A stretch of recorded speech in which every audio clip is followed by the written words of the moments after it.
Welcome to Grappling with the Gray, a forum for promoting an ethical mindset and ethical decision-making to help us more clearly see both sides of complex issues and better navigate the moral challenges of everyday life. I'm Rabbi Yonason Goldson, and I'd like to welcome my guest. With me today is Deb Coviello, also known as the Drop-In CEO. She's an author, speaker, podcast host, and silver medalist curler who coaches C-suite leaders of today and tomorrow to navigate challenges with confidence. Stewart Wiggins joins us from Paris. He is chief advisor at Induna Advisors, working to significantly increase company revenue by developing positive client reports and establishing solid business relationships. And Kimi Hirotsu Ziemski is founder of KSB Partnership, providing project management and project leadership courses and workshops to improve team dynamics and communications. Thank you all for joining me today. Thank you, Yonason. Thanks. Pleasure. And here is our topic. You look over the report written by a team of your employees and smile inwardly. It's professionally formatted with table of contents, meaningful sounding headlines, and compelling bullet points. But as you begin reading through it, your internal smile fades. You quickly recognize it was AI generated with no human contribution whatsoever, as polished as it looks on the surface. When, quote, you dig deeper, as one workplace expert put it, it lacks real substance and meaning and may not make any sense at all. Now, you need to expend time and effort calling in the team, explaining why their work is unsatisfactory, and giving them clear guidelines for getting the job done, or you can simply do it yourself. There's a new word to describe this: workslop.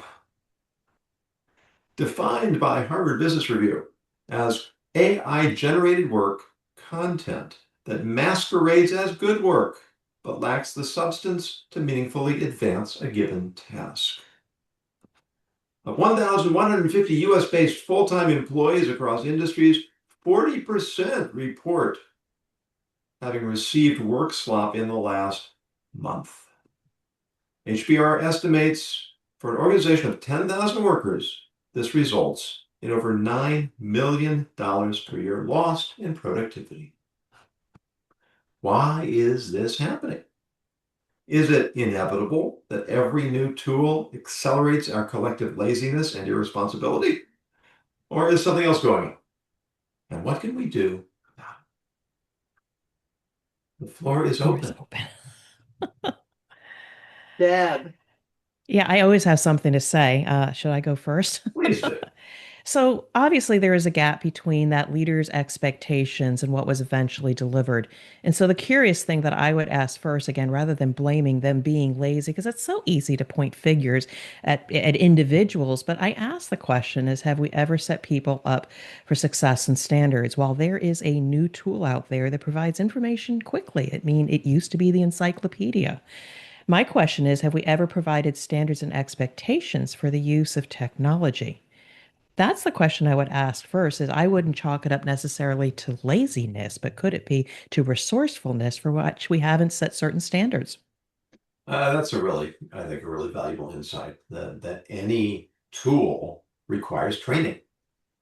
And especially when it's something that can do a lot, the inclination to over-rely or over-depend could be very attractive.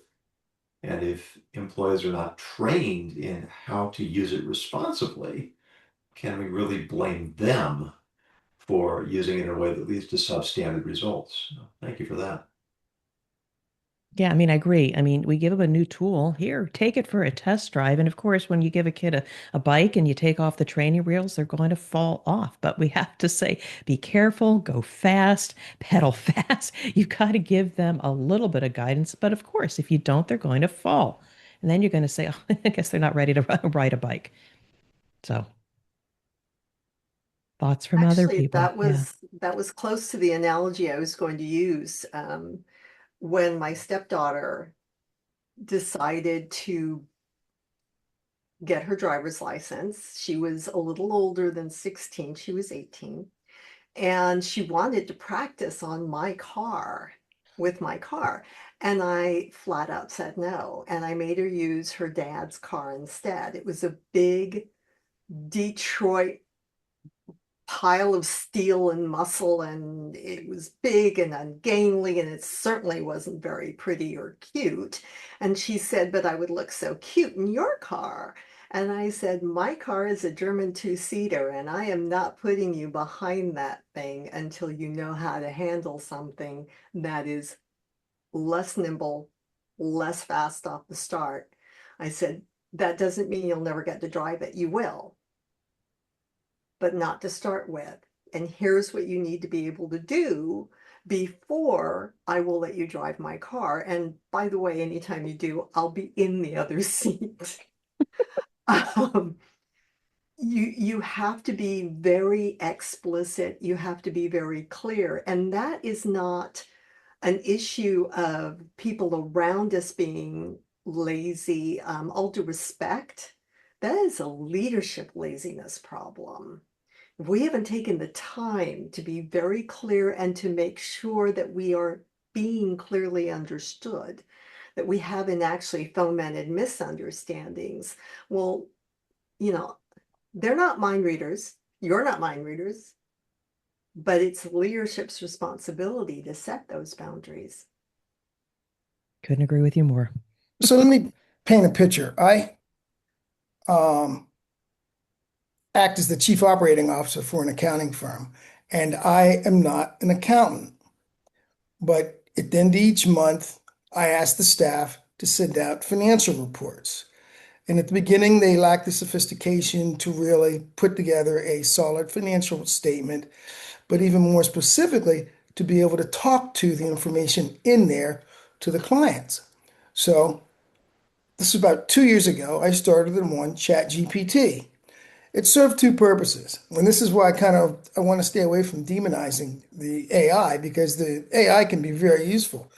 The AI Yes. trained them how to write the statement. It trained them how to understand what was in the statement and then to be able to articulate it. Because it does say at the bottom that you have to validate the information because it might not be accurate, the information that's there. And so I look at it as a tool to be able to help people. Like in this scenario, people got together, they gave it to ChatGPT, ChatGPT came back with a solution. That's just the first step. It helped clear their thinking, because this is what I see. It helps focus the thinking about the problem. Don't use it as the tool for the final solution. Once their thinking is clear, then they can talk to it more cogently.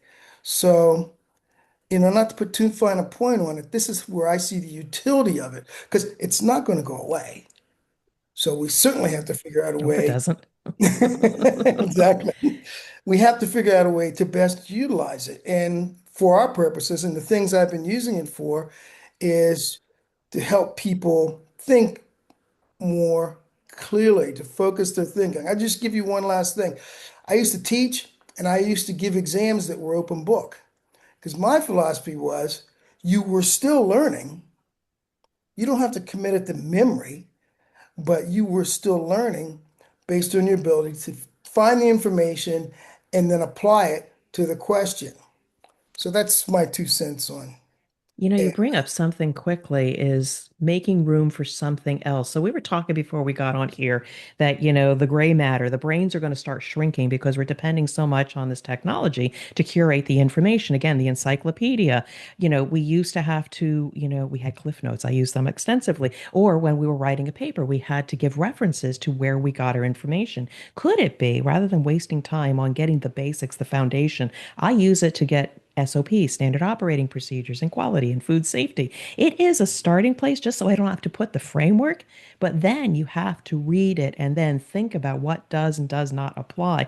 Remove, add, edit. But at least it gave me the opportunity to put my brain power and thinking into how then can I use this to my situation to produce a final product. So maybe while we think, it's taking away from our critical thinking, does it make space for something else, more creativity?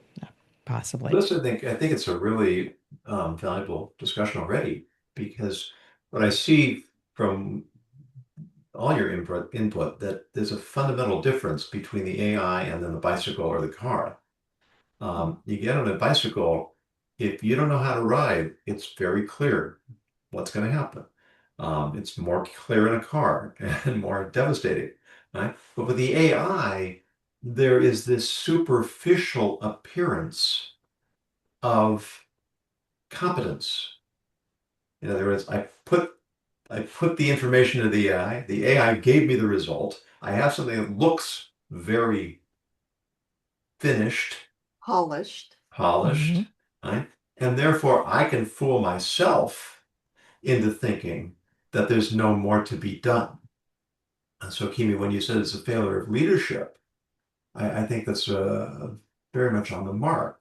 The job of leadership in this context is to educate people that what looks like a finished product is definitely not, and how to get it from stage one is, as Deb and Stewart both said, what's step two, what's step three, and how many steps are we going to need before we actually get to a place where now this is a tool that has benefited us rather than a shortcut that has led us into the weeds.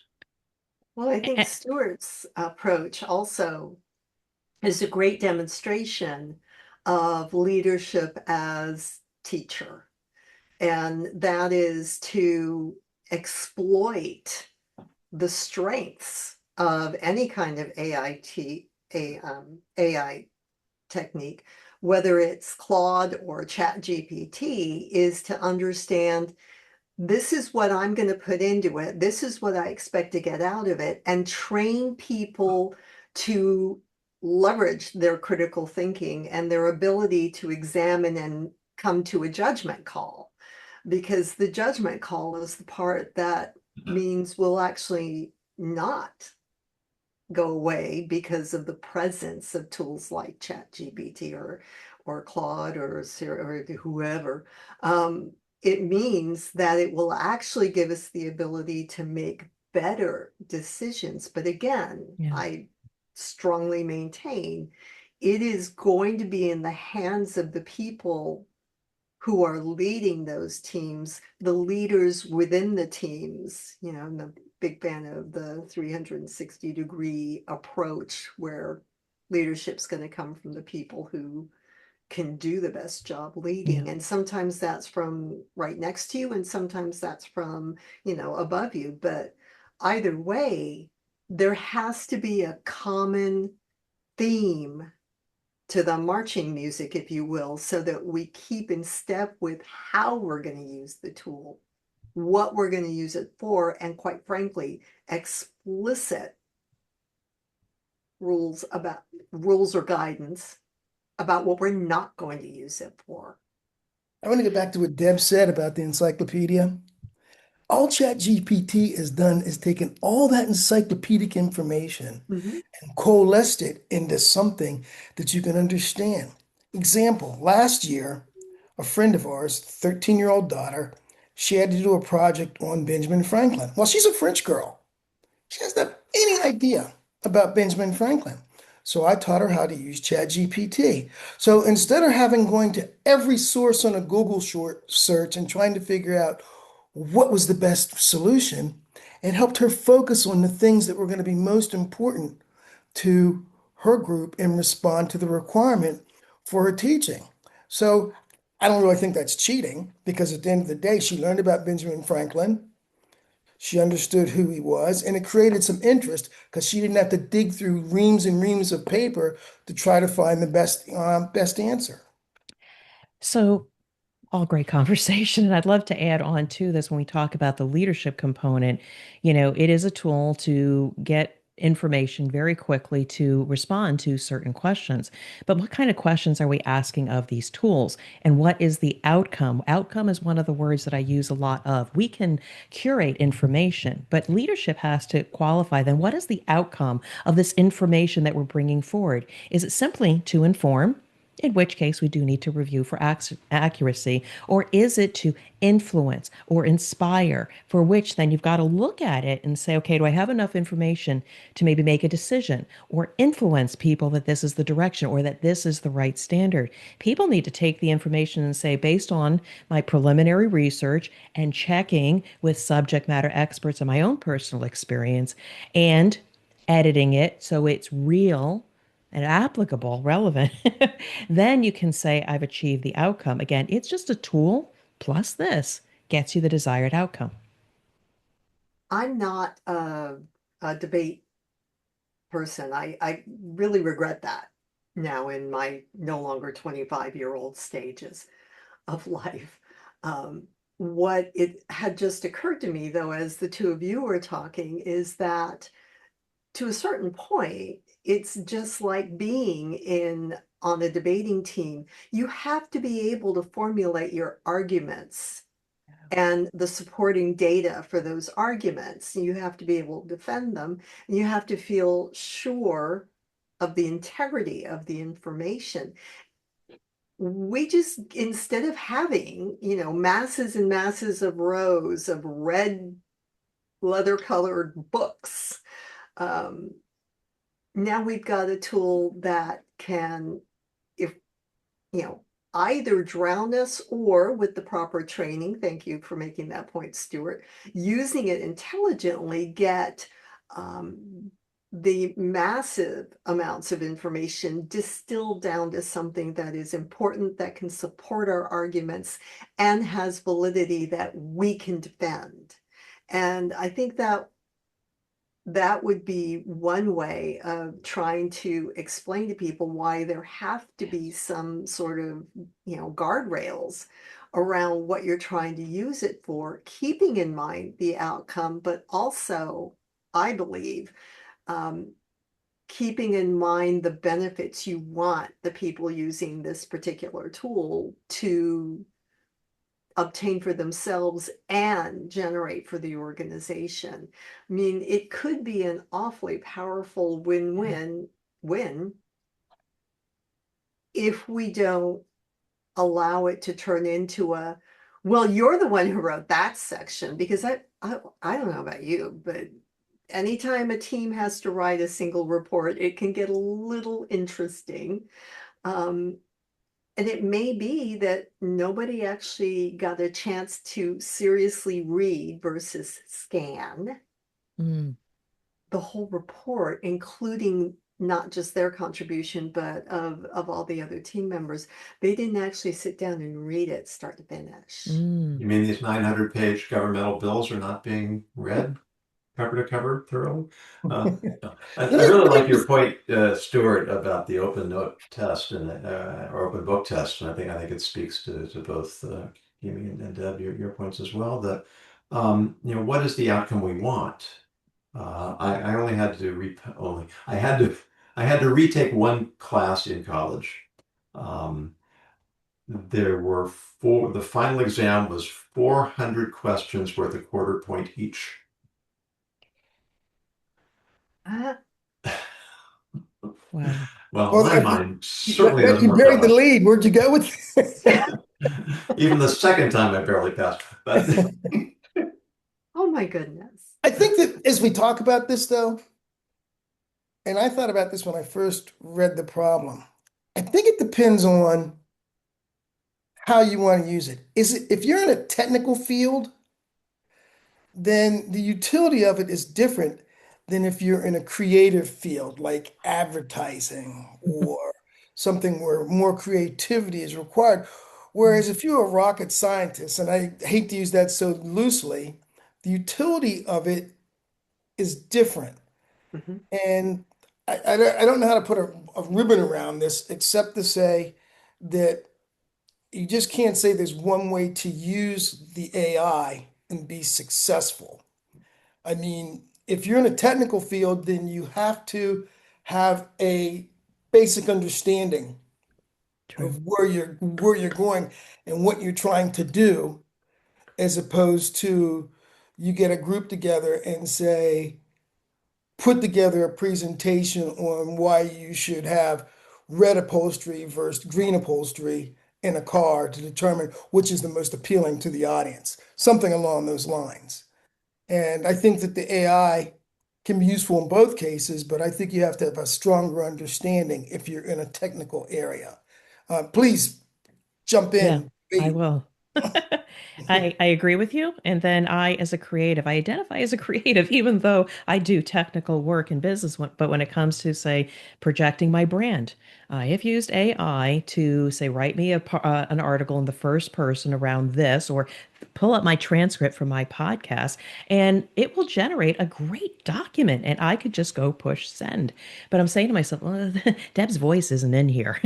Deb's experience is not in here. They're going to pick up on, people are smart. They're going to know this is AI and just go swipe and not read it. I have to build trust and put my own thoughts and my own experiences because I want to eventually inspire, connect, and build trust with people. So, on a creative side, you do have to massage the information to create the outcome of connectivity versus on the technical side, a solution, you know? I I haven't think been there's used it this way, also, but apparently what you can do is you can feed in your own writings. I have. And, I've and loaded the beast. yeah, well, there you go. And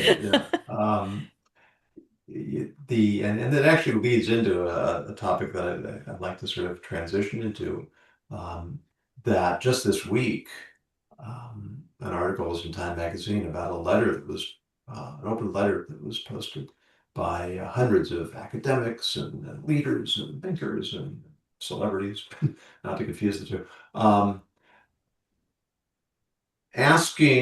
urging that the development of ASI, artificial superintelligence, should be severely limited because of the fear that we're going to start creating computers that are smarter than we are and make ourselves irrelevant and possibly extinct. And while this was certainly the stuff of science fiction, but the current AI is also the stuff of science fiction. The Zoom that we're on right now is the stuff of science fiction.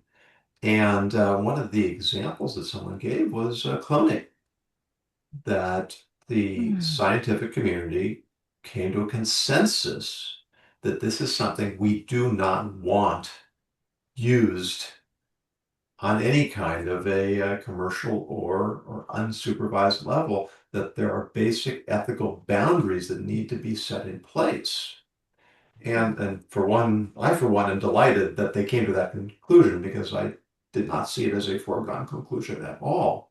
The same type of question comes into play about making computers and AI that are too smart for us, as opposed to the conversation we've been having about whether or not the AI as it exists now is making us less smart.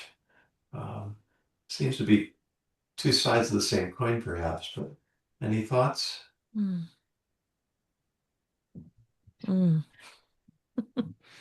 I think it goes back to what Deb said earlier about outcome. You know, what is the point of artificial superintelligence? What is it you're trying to create, manifest, work towards, whatever?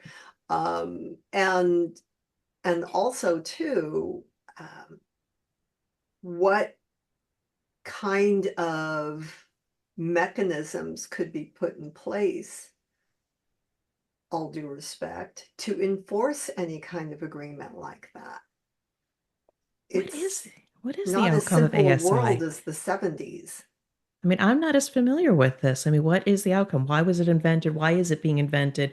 What have they publicized as the benefits of it? I'm curious. Compressed time. It's the Okay. compressed time Okay. because then instead Ooh, of five sounds people, attractive. well, but see, that really goes back to the original question on this subject. You know, like if we have tools that allegedly make more work, quote unquote, easier, does that mean leaders are going to push more and more projects onto staff I because they was going to think they bring that can up get more time done, more things done? So, and then burn the people out. yeah, Or they're then going they to cut burn staff people and just use out. the computers for it. However, Yeah. what what the Harvard Business Review article, as well as the recent study by MIT found, was that on the average, there was between 1 and 2 hours being spent by people trying to clarify, trying to redefine, trying to figure out what that report was actually supposed to be telling them and whether or not it was buried in there and they just missed it. But no, I didn't just miss it. It's clearly not in there. And then having to go back and figure out, okay, do I rewrite it myself? Do I use it as a teachable moment? I can't use it as a teachable moment. I've got this deadline, yada, yada, yada, yada.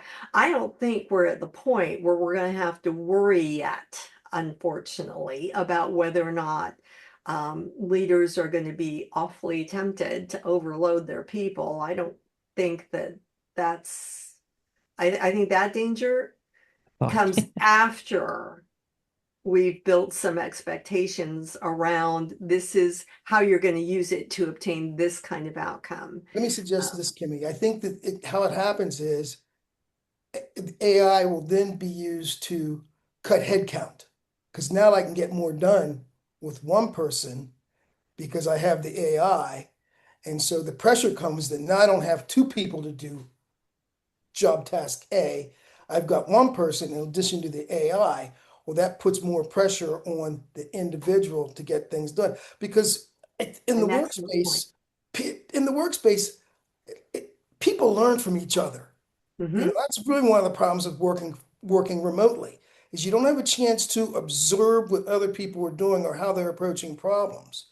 So when you start reducing headcount, it creates stress, and then people are not as effective because then what you do get, I suggest, is AI generated solutions. Mm. I mean, I know that's scary when we think we can drop headcount. I try to caution leaders, then how can we redistribute the talent? Maybe then you gain time because certain tasks done by 5 admin people can now be done by one person. And what, as a leader, then what can we do then to repurpose that talent? Now that we have that efficiency, rather than hiring somebody new, we can retrain people. So just from a people perspective, people shouldn't be scared of the technology, but how can we redistribute talent in the organization, not doing those mundane tasks? But this topic of super, I mean, I'm just going to throw something out there. I mean, maybe this accelerates our ability to get to Mars, or Venus or, Pluto plus, it's just one of those things I don't think we should be so scared. Yes, I think we have guardrails, but think about the possibilities of accelerating information to advance human technology against such things as climate change, and we're going to, outgrow our That is resources on this planet. I mean, think about the possibilities there too. think about the way that medical advances could be Yeah. made in a world where viruses are mutating faster than ever. Um, and being able to access that kind of information, I agree there are some advantages. But I also, Ways to while I control would though love to too. think that the four of us in this room are people who know leaders who are going to be leaders of people, not just leaders of teams, and who will be enlightened enough to understand the value of the institutional knowledge that they don't. I mean, why would you get rid of all that institutional knowledge by cutting headcount just because that task is there? I'd like to think that the four of us also know people who are strategic enough in their planning that they're saying, what could we do if we had additional um, you know, professional power that we could throw at that problem, etc. But the reality is, honestly, I take out my wallet and give you my credit cards if you can show me that that's actually happening that way. And I think that's why Stewart's comment is a little too close to home, because that is more likely the scenario we're going to run into. I think the each of us knows at least one or two people, I hope, who would be that enlightened leader sooner rather than later. But look at the reality of the world we're in right now. Realistically, what happens is, it's usually in the fall that, companies want to start taking money out. Okay. So what do we do to take money out? we start reducing headcount. And it's really great if we could repurpose those people, but I'm going to sound like the bad guy here, so don't kill me. I can let somebody go at one cost, bring in somebody new, less trained at a lower cost, and repurpose them into the role I want. And I net, I've saved money. Now that's just, to me, that's just a business person's perspective because I've been in there before. Yeah. You know, how am I going to save money? So at the end of the day, that's what business leaders are going to start looking at AI for. How can I save money? Okay. What am I going to return to the shareholders so that they're happy? What's the board going to be looking for at the end of the day? So it's just things to consider. And a super AI could come along and make things seem like they're going to be better. But my last final thought is, how do you evaluate what it says? Yeah, they're going to take us to the moon, but how do you evaluate that their calculations and their scenarios are accurate enough that we can get to the moon and back safely? To the point that you raised at the beginning, Deb, that let's not jump right to the conclusion people are being lazy. But we know that human nature does tend towards the lowest common denominator, the easiest solution, the And short-term short-term production. wins, exactly. And that's a constant battle, even among those of us who know better. Uh, it takes a lot of discipline to stay focused on a long-term goal and all the elements that are needed to get there when there may be short-term attractive options. And it's just a reality of our existence, isn't it? Isn't that something that we have to, when we're talking about guardrails, and yes, to your point from earlier, Kimi, I mean, this is the responsibility of leaders, but leaders are also lazy. Leaders are also human beings, and the pressures that Stewart's talking about are why there are so many, many, many, many, many millions of words written on the responsibility of the leader to chart a course that is both brave and meets the expectations of their many, stakeholders.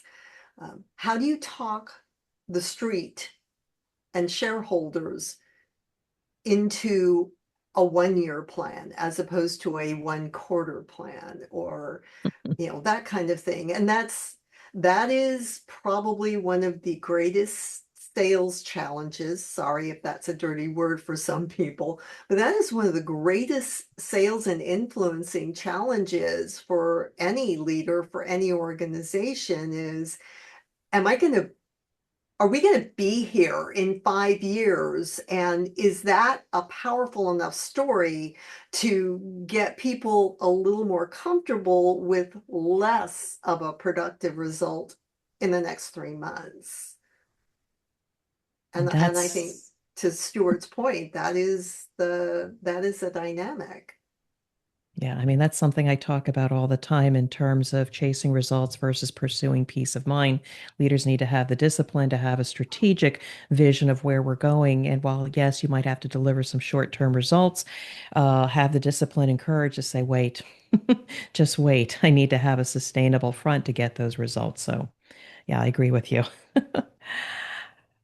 I had another thought, may I?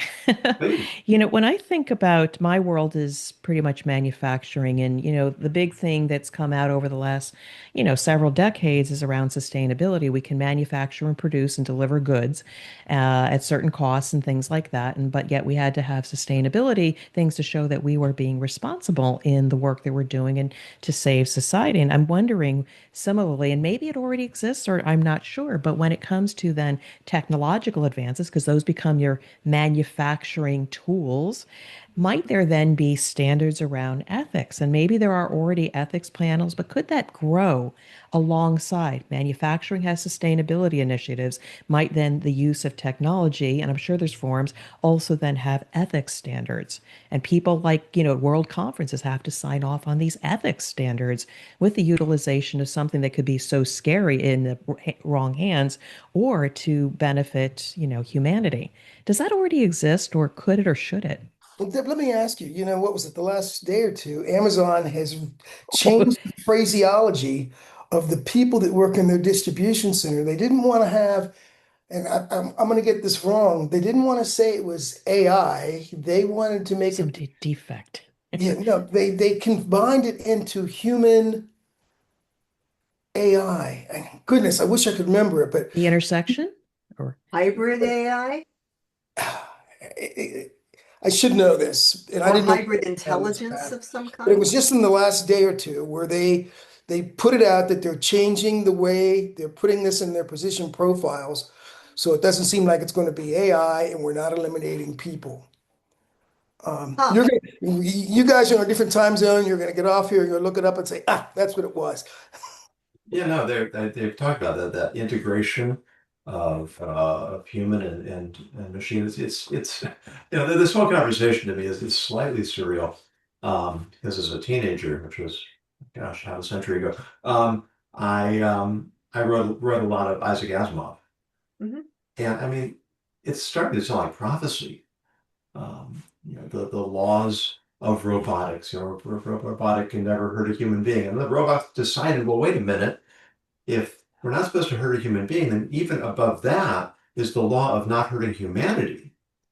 And what happens when we understand what's best for humanity better than humanity does? Then now we are programmed to make those decisions. I was just thinking as you asked that question, Deb, let's ask AI to write the ethical standards for There you AI. go. Get on and just ask it to write ethical standards and see what it comes out with. It would be interesting. Well, it'd be interesting as long as we, the humans, then sit down and Discuss the make the final ramifications. decisions and Yeah. decide what's right and what's wrong.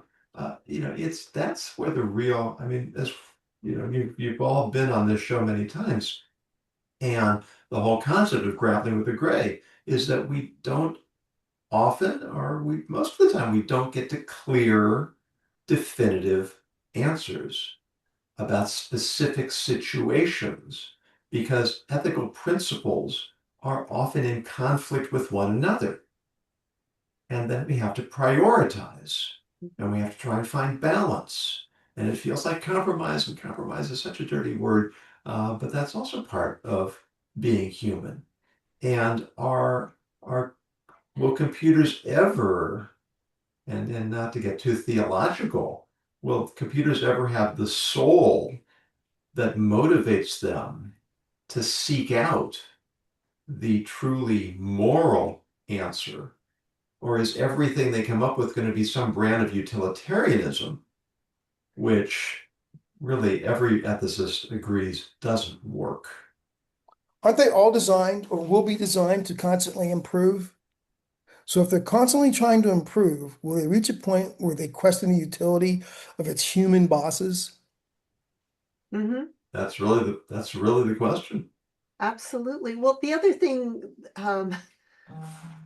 so I'm old, and I joke that the reason why I have some of the questions I have is because the computer technology and I professionally grew up at the same time. And I go back to garbage in, garbage out. I have read just enough to be skeptical that we can write artificial intelligence in such a way that it will continue to get smarter without bias, without having a perspective because somebody wrote that Oh, code. yeah. And there are actually stories about that. Yeah. Oh, Mm. huge Yeah. in the financial industry. Oh, but even just in the Chat GPT world, somebody's saying, write me an article about why Donald Trump is the best candidate to be president and getting an answer of, I'm not able to answer that question, and asking the same question about Joe Biden and getting an answer. It only knows what it knows. Well, That's but it exactly, knows the and biases, that's can Kimi's point, right? It knows the biases of the programmers, and if it were the other way around, that would be just as bad. So Yeah. somebody make me smart real quick. How does it gather information? Does it go to all the public domains out there and pull the information in, or it only draws its conclusion based on what somebody gave it? Oh, it's not Oh, just public domains. Why do you think there's such a bloody fight over intellectual property rights and, yeah. trademarks and et cetera, et cetera, et cetera, You can't down load to those things. identity? I mean, I'm in a company right now where there's very clear rules on how to use AI because they might upload designs and drawings and then your intellectual property gets out. So there's Yeah. significant limitations on what you can use it for. In part because of that, Yeah. because it reaches out to everything. Mhm.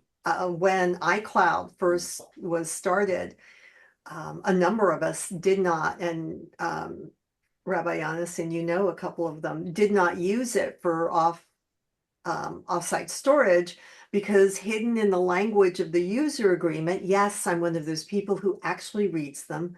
It's pathetic what my life has come to. Was a small clause that gave Apple intellectual property rights to anything that was stored. Hmm. Now, I work in a world where there are best practices and guidelines, and there's the PMBOK and there's Prince 2. That's all open. I mean, everybody can access it, etc. None of these things are really new, but how I use those methods, those tools and techniques, and how I apply leadership concepts of communication to why we do it a particular way, that's uniquely mine. And granted, it has not made me bazillions of dollars or anything like that, but there's a pride of ownership and the thought that it was something that I and my team were able to come up with together. That's no longer protected. It doesn't matter if I use iCloud or not. It's still something that can be literally trolled out of emails, out of the books I've written, you name it. So what's public versus private becomes kind of an interesting concept. Agree. And also, I mean, that's one ethical angle, is taking other people's intellectual property. And the other is that there's a lot of misinformation out there, and that the AI doesn't necessarily have the discernment to recognize what's accurate, what's inaccurate. So there's always going to be, I shouldn't say always, at the moment, there is definitely a need for human involvement to produce a usable, a responsible package from it. But again, as we've said, as the machines get smarter, they may at some point be able to make those evaluations on their own. Or are Just they just going to because be it looks mirroring like the Jello programmers? doesn't mean you should eat it. I Good mean, point. Good this point. is all why it's unknown. Mhm. Is we just don't know where things are going. And in the same way, for those of you who follow Jonathan Haidt, um, his concerns about the damage that social media is doing, especially to young people, have been poo-pooed by some as just another alarmist response to new technology. But I think he makes a very convincing case, one that is also, I think, observable by anyone who's involved with young people, parents, teachers, grandparents, neighbors.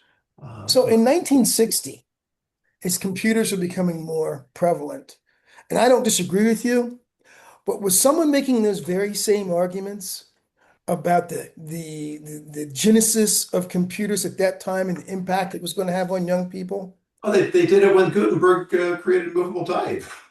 Yeah. Absolutely. No, Stuart, your point is well taken. I mean, every time there's been an iteration of expansion of what the technology can do, and how professionals, and in some cases, outright geniuses, have pushed boundaries every single time there's been a discussion about what this means from a moral, ethical, and behavioral and developmental perspective.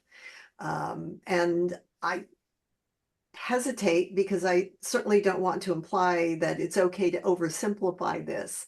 But I'm going to tell you something. Nasty gossip has been nasty gossip since the dawn of time. And the people who are going to propagate nasty gossip and malicious intent discussions like that are never going to stop. True. But their reach has gotten so much broader. Yeah. You know, I find it interesting because the four of us are here and we're discussing this and it's all, philosophical when we're grappling with the gray. But the people that really need to hear this, the people that teeter on the edge of the gray, are they getting this? Are they hearing this? Are they going to appreciate it? Because we don't have to convince each other.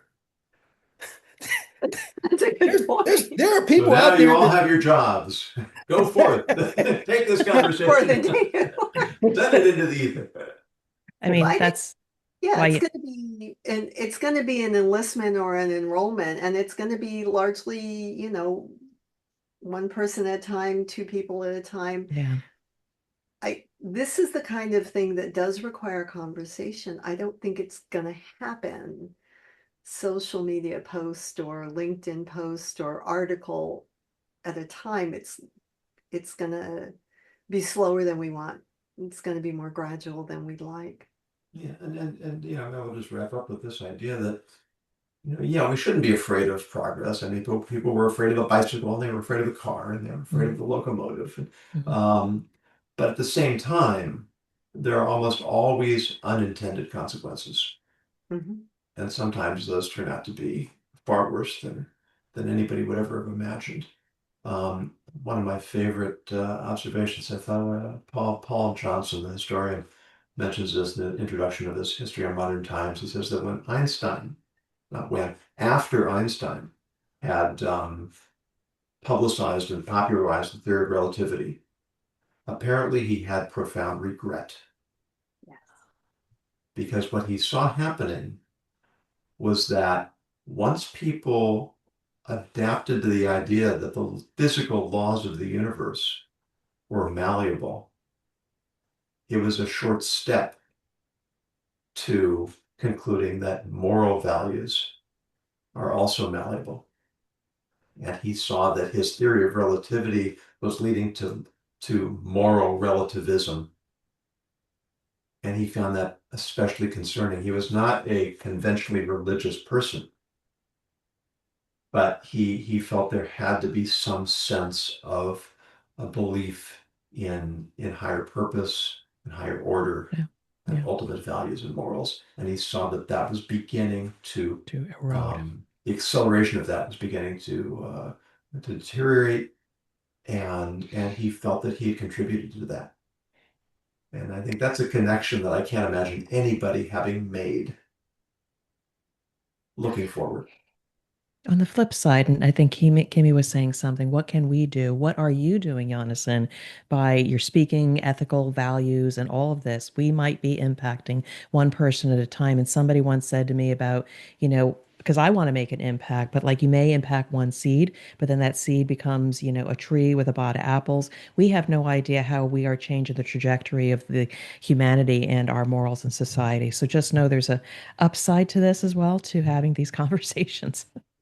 Absolutely, and that's really been what's driving me in wanting to bring a discussion of ethics to the business world, because I don't see anyone making a lot of headway in politics or in society and social behavior.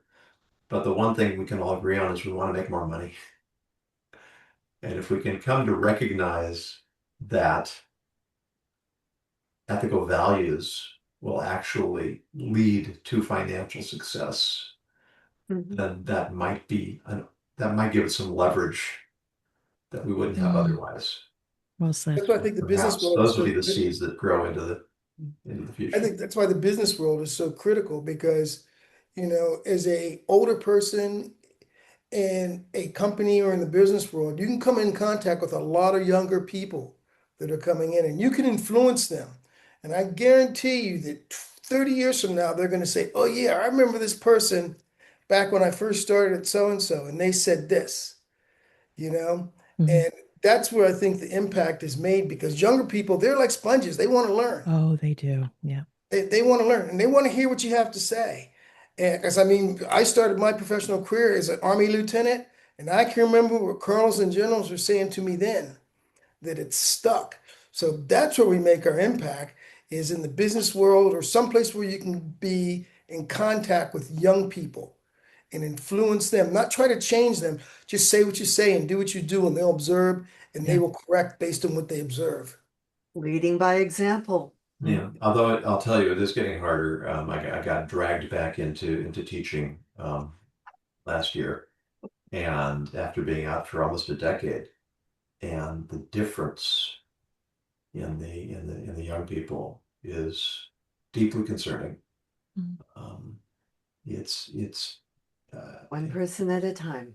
yeah, but that intellectual curiosity is being dampened by the current culture, and I think we Perhaps, have to work but that that's much why harder. some of us do still teach.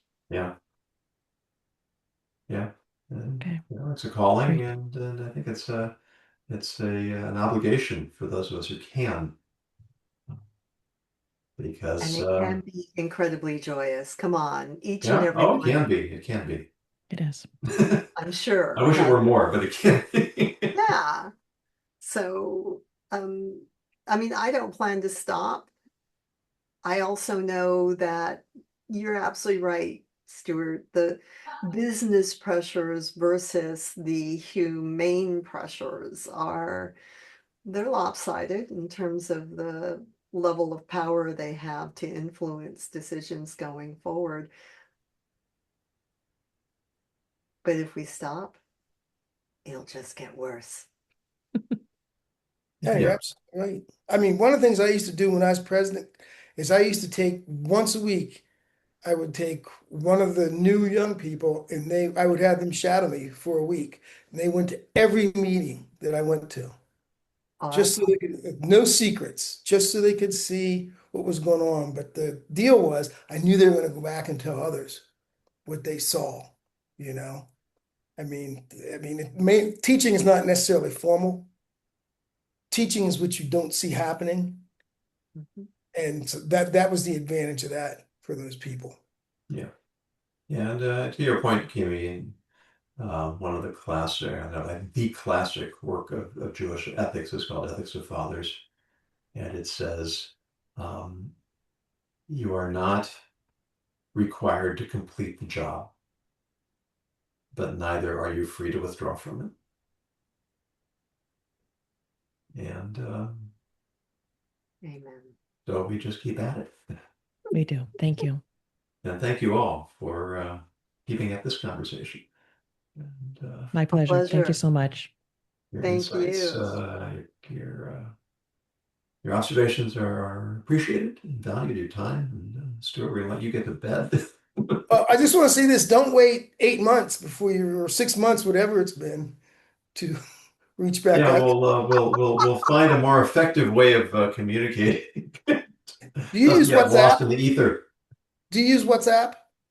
I do. I'm Yeah. on WhatsApp. You Okay. can always WhatsApp me. You can either call me or text me on WhatsApp. Okay. And we've And I, got Bearing LinkedIn. in I'll mind the just time zone differences. Yeah. yeah. yeah, All right. this Well, is Deb true. Coviello, Stewart Wiggins, Kimi Hirotsu Ziemski, thank you all. For those of you who are watching or listening, if you have a topic that you'd like us to take up, uh, please go to my website, ethicsninja.com, submit your idea using the contact information. If it's compelling, we'll use it for a future article.